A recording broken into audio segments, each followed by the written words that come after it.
नमस्कार विद्यार्थी मित्रांनो, आरोग्य विभाग भरती संदर्भातला एक महत्त्वाचा जी आर आलाय. या जी आर मध्ये आदिवासी भरती संदर्भात किंवा आदिवासी विभागामध्ये आरोग्य विभागाच्या भरती संदर्भातले निकष सांगण्यात आलेले.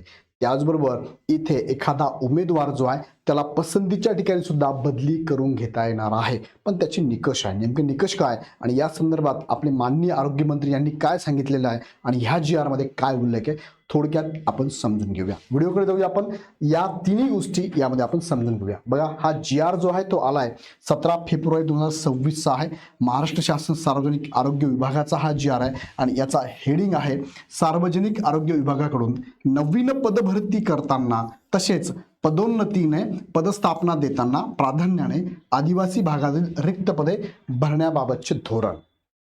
याचाच अर्थ आदिवासी भागामध्ये आरोग्य विभागाची भरती आता मोठ्या प्रमाणात होणार आहे. आपल्याला माहिती आहे, अगदी काही दिवसापूर्वीच माननीय सर्वोच्च न्यायालयाने सुद्धा सांगितलं होतं की पेसा विभागामध्ये 17 वेगळ्या संवर्गाची पदभरती आता चालू करा आणि ती कशी असावी या संदर्भात त्यांनी निकष दिले होते. सो या आदिवासी क्षेत्रामध्ये किंवा पेसा भागामध्ये आता भरती प्रक्रिया राबवण्यात येणार आहे. त्यातली त्यात प्रथम पेसा क्षेत्रामध्येच पदभरती करण्याचे निकष या जी आर मध्ये सांगितलेले आहे. सो बघूया ह्या जी आर मध्ये काय सांगितलेलं आहे. एक एक मुद्दा तुम्हाला एक्सप्लेन करतो.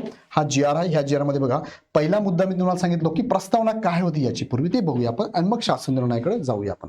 या प्रस्तावनामध्ये त्यांनी सांगितलंय की आदिवासी भागामध्ये असलेल्या सोयी सुविधांच्या अभावामुळे आरोग्य सेवा पुरविण्यासाठी वैद्यकीय अधिकारी, बघा वैद्यकीय अधिकारी व इतर कर्मचारी उपलब्ध होत नाहीत.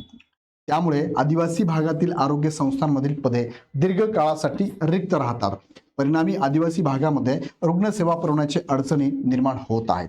आदिवासी भागामध्ये वैद्यकीय अधिकारी व कर्मचारी उपलब्ध करून देण्यासाठी स्वतंत्र धोरण अंमलवण्याबाबत प्रस्ताव शासनाच्या विचाराधीन होता. मग आता नेमकं त्यांनी प्रस्तावनेत सांगितले की आदिवासी विभागात भरती तर राबवली जाऊ शकत नव्हती कारण ते कोर्टाधीन होतं. दुसरा मुद्दा की या ठिकाणी अधिकारी कर्मचारी जात नव्हते, कारण का की त्या ठिकाणी आदिवासी क्षेत्रामध्ये ही अधिकारी वर्ग जाण्यासाठी टाळाटाळ करत होती. तिसरा मुद्दा की यामुळे काय व्हायचं, त्या आदिवासी क्षेत्रातल्या लोकांना आरोग्याच्या सुविधा वेळोवेळी मिळत नव्हत्या. हे लक्षात घेऊन एक महत्त्वाचा निर्णय घेण्याच्या विचाराधीन सरकार होतं आणि तोच विचार त्यांनी इथे केलेला आहे शासन निर्णयामध्ये. मध्ये यामध्ये महत्त्वाचे पॉईंट काय, त्यातला पहिला मुद्दा, आदिवासी भागामध्ये अपुऱ्या सोयी सुविधामुळे आरोग्य सेवा पुरवण्यासाठी वैद्यकीय अधिकारी व इतर कर्मचारी उपलब्ध होत नाहीत. त्यामुळे दीर्घ कालावधीसाठी रिक्त पदे राहतात. आदिवासी भागातील आरोग्य संस्थांमधील पदे दीर्घ काळासाठी रिक्त राहू नयेत यासाठी आदिवासी भागामध्ये वैद्यकीय अधिकारी व कर्मचारी उपलब्ध करून देण्यासाठी खालीलप्रमाणे धोरण अंमलवण्यात आलेले आहे.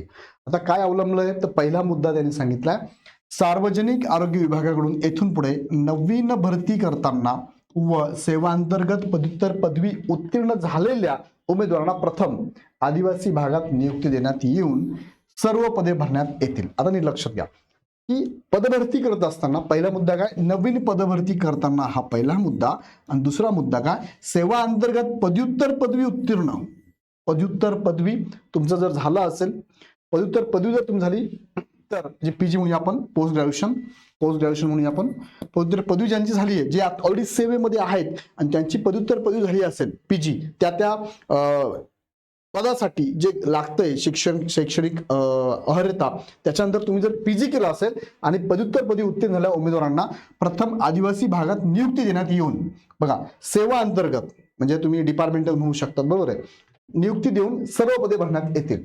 आता पदभरती करताना पहिला विचार कुणाचा होणार आहे, तर पहिला विचार, सपोज आरोग्य विभागाची पदभरती आली तर पहिला विचार कुणाचा होणार आहे, आदिवासी विभाग जो आहे त्या आदिवासी विभागामध्ये पहिली नियुक्ती केली जाईल, पहिली भरती केली जाईल आणि मग उर्वरित ठिकाणी पदभरती केली जाणार आहे. याच्यातनं अर्थ असा निघतो त्या भागात पहिले पदे भरले जातील. आता दुसरा मुद्दा काय सांगितलं बघूया आपण. दुसरा मुद्दा आहे की आदिवासी भागात काम करणाऱ्या अधिकारी कर्मचाऱ्यांना 3 वर्ष सेवा केल्यानंतर पसंतीच्या ठिकाणी त्यांच्या विनंतीनुसार बदली देण्यात येईल. पदभरती करताना एखादा उमेदवार त्याची नियुक्ती आदिवासी विभागात केली आहे आणि त्या ठिकाणी तो उमेदवार गेला, 3 वर्ष त्यांनी जर सेवा दिली तर 3 वर्षानंतर त्याला हवं त्या ठिकाणी पसंतीनुसार त्याला तिथे बदली नियुक्ती करण्यात येणार आहे. हा पण मुद्दा बऱ्याच विद्यार्थ्यांसाठी महत्त्वाचा असणार आहे. त्यानंतर पुढे सांगितलंय आदिवासी भागातून बदली करण्यात आलेल्या वैद्यकीय अधिकारी व कर्मचाऱ्यांच्या जागेवर बदली झाला अधिकारी कर्मचारी व्यक्ती हजर होत नाही तोपर्यंत कार्यरत असलेल्या अधिकारी कर्मचारी यांना त्यांच्या पदावरून कार्यमुक्त करण्यात येणार नाही.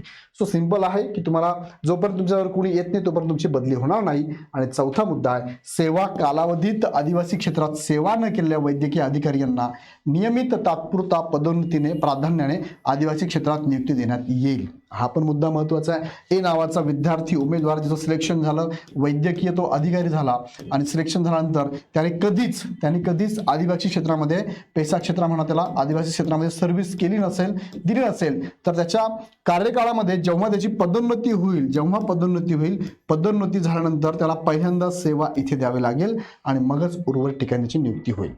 म्हणजे आता आदिवासी क्षेत्रामध्ये जागा रिक्त राहू नये, त्या लोकांना सुद्धा योग्य पद्धतीने आरोग्याच्या सेवा उपलब्ध व्हाव्या, वेळेत उपलब्ध व्हाव्या, या अनुषंगाने आरोग्यमंत्र्यांनी आरोग्य विभागाकडनं हा काढलेला महत्त्वाचा GR आहे.